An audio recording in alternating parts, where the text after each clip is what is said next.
Dear students, आज हम लोग अध्ययन करेंगे हम और हमारा आदर्श। APJ Abdul Kalam, doctor APJ Abdul Kalam द्वारा लिखित तेजस्वी मन से उद्धृत कुछ पंक्तियाँ जो कि हम और हमारा आदर्श नामक शीर्षक से आपकी पाठ्यपुस्तक में उद्धृत है।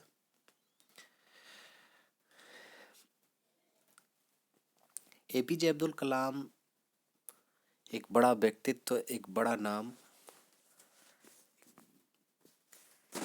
एक ऐसा व्यक्तित्व जो कि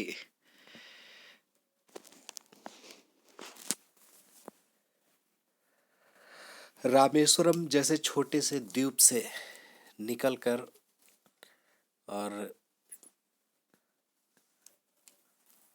रोड लाइट में पढ़ाई करके एक बालक देश के सर्वोच्च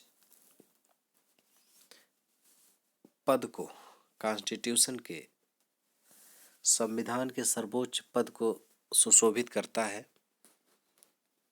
ऐसे ही यशस्वी लेखक कह लीजिए, यशस्वी वैज्ञानिक कह लीजिए,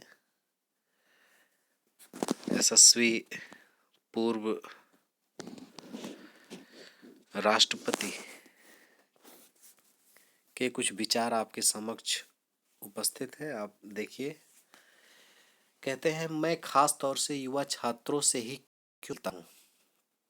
इस सवाल का जवाब तलाशते हुए मैं अपने छात्र जीवन के दिनों के बारे में सोचने लगा।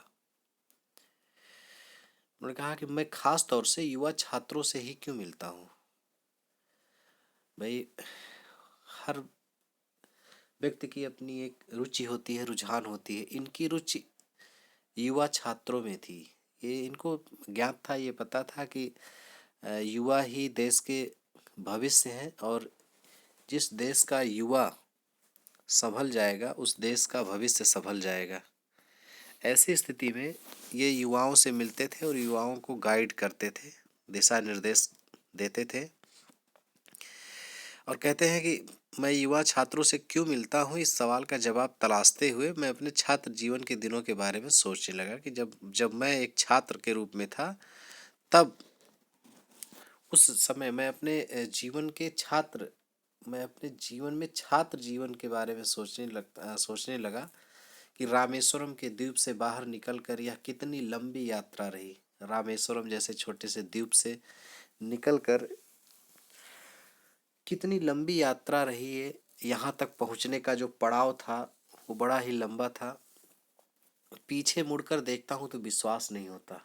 तो अविश्वसनीय तो है ही कि एक छोटे से कस्बे से निकल करके ऐसी कठिन परिस्थितियों में जीवन व्यतीत करके, अध्ययन करके, एक बालक जो कि बहुत ही गरीब परिवार से, पिता मछली मारने का कार्य करते थे, एक नाविक नौका थी उनके पास, उससे मछुआरे थे, मछली मारते थे। तो ये जो है यहाँ से निकल करके और राष्ट्रपति तक के पद को सुशोभित करना, ये अपने आप में अकल्पनीय है।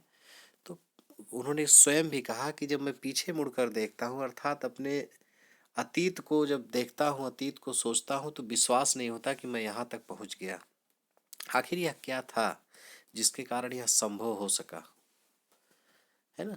एक प्रेरणा लोगों को देते हुए कहते हैं कि आखिर वो क्या थी, कौन सी बात थी, क्या था जिसके कारण यह संभव हो सका। क्या महत्वाकांक्षा? क्या मेरी महत्वाकांक्षा ने यहाँ तक मेरी महत्वाकांक्षा से मैं यहाँ तक पहुँचा? नहीं। कई बातें मेरे दिमाग में आती हैं। मेरा ख्याल है सबसे महत्वपूर्ण बात यह रही कि मैंने अपने योगदान के मुताबिक ही अपना मूल्य आंका कि जीवन में किसी भी कार्य में मेरा जो योगदान है, उस योगदान के मुताबिक ही मैंने अपने अपने आप को आंका, अपना मूल्य आंका कि यही मेरी कीमत है, यही मेरा मूल्य है। काम कोई भी हो, जिस कार्य में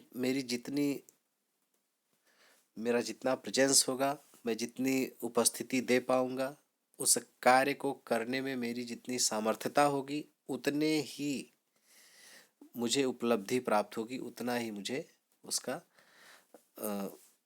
वो चीज़ें मुझे प्राप्त होंगी। तो मैंने जितना जो है ये चीज़ मेरे दिमाग में थी, ये चीज़ उन्होंने कहा कि मुझे समझ में आता था कि सबसे महत्वपूर्ण बात मेरे जीवन की यही है कि कोई भी कार्य करते समय मैंने उस कार्य में 100% योगदान दिया। और बुनियादी बात जो आपको समझनी चाहिए वह यह है कि आप जीवन की अच्छी चीज़ों को पाने का हक रखते हैं। उन्हें बताया कि जो है हर व्यक्ति इस धरती पर, हर व्यक्ति हर उस चीज़ को पाने का अधिकार रखता है जो ईश्वर द्वारा दी गई है, ईश्वर की दी हुई है। जो भी ईश्वर प्रदत्त है सारी चीज़ें, वो उन सबको पाने का अधिकार है। मनुष्य को सब कुछ पाने का अधिकार है, बशर्ते भाई हमें उसके लिए उस प्रकार की मेहनत करनी होगी, उस प्रकार का हमें बनना होगा, वैसा बनना होगा, वो चीज़ें हमें अवश्य मिलती। मैं कुछ भी ऐसा नहीं है जो पाने के हम हकदार नहीं है, सब कुछ पा सकते हैं, बशर्ते उसके जैसा बनना होगा, वैसा करना पड़ेगा, उतनी मेहनत करनी पड़ेगी।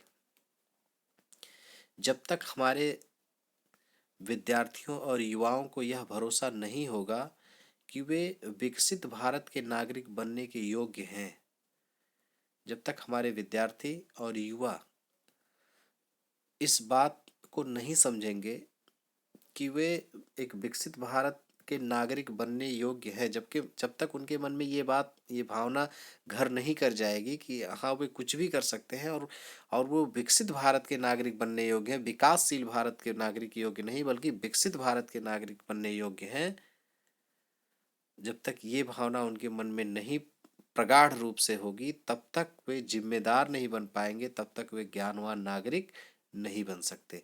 इसलिए ये भरोसा होना चाहिए उनको, ये भरोसा उनको स्वयं पर होना चाहिए कि हम विकसित भारत के अंग हैं, हम विकसित भारत के नागरिक हैं। और जब ये भावना उनके घर में घर घर कर जाएगी तो निश्चित तौर पर हमारा देश विकसित होगा, विकासशील नहीं होगा। और तभी हम जिम्मेदार हो पाएंगे, तभी हम ज्ञानवान नागरिक की श्रेणी में आ पाएंगे। ठीक है, इससे संबंधित जो प्रश्न दिए जा रहे हैं, प्रश्न को भी आप लोग हल कर लीजिएगा। ठीक।